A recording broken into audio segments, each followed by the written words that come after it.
কৃষি আইন বাতিলের দাবিতে দিল্লিতে কৃষকরা বুধবার থেকে অনশন শুরু করেছেন। আর তাদের সেই অনশনকে সমর্থন করার জন্য বুধবার সিউড়িতে এসইউসিআই এর কৃষক সংগঠনের প্রতীকী অনশন মঞ্চে অনশন করা হচ্ছে। তাদের দাবি, কৃষকদের অনশনকে সমর্থন করতেই এই অনশন এবং কেন্দ্রীয় সরকারকে অবিলম্বে কৃষি আইন বাতিল করতে হবে।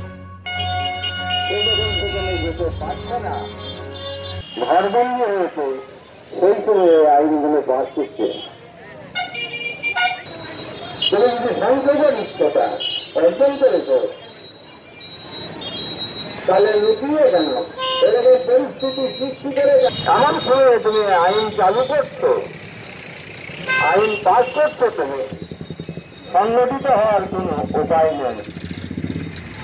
বাস চলছে না, ট্রেন চলছে না, সেই সময়টায় তুমি জনবিরোধী আইন নেবে। এই জনগণের পক্ষে যদি আইন তুমি করতে আর জনগণের যদি সুবিধা হতো, বেশিরভাগ মানুষের যদি সুবিধা হতো, তাহলে তোমাকে লুকিয়ে করতে হবে কেন? কেন্দ্রীয় সরকারের যে কালা কৃষি আইন, এটা কৃষক স্বার্থ বিরোধী। এই কৃষি আইন প্রত্যাহারের দাবিতে দিল্লিতে আজকে 28 দিন ধরে যে কৃষকরা আন্দোলনে সামিল হয়েছেন। আজ 23 ডিসেম্বর আজ থেকে তারা রিলে অনশন শুরু করেছেন।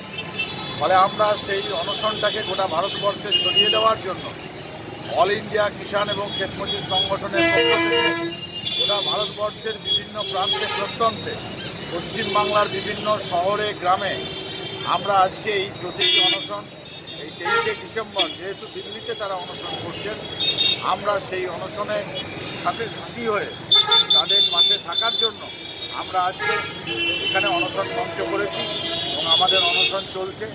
একদিনের জন্যই আমরা আজকে এই অনশনের কর্মসূচি নিয়েছি এবং আগামী দিনে যতদিন পর্যন্ত না এই কেন্দ্রীয় সরকার তাদের এই জনস্বার্থ বিরোধী তিনটে কালা কৃষি আইন প্রত্যাহার করছে, আমাদের এই কৃষকদের লড়াই, এই সংযুক্ত কিষাণ মোর্চা, অল ইন্ডিয়া কিষাণ ক্ষেতমজুর সংগঠনের যে লড়াই আন্দোলন, সেটা কিন্তু জারি থাকবে।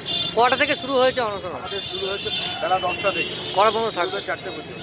কি নাম, কি পদে আছেন, কি নাম আপনার? মানস সিংহ, অল ইন্ডিয়া কিষাণ ক্ষেতমজুর সংগঠনের জেলা সম্পাদক।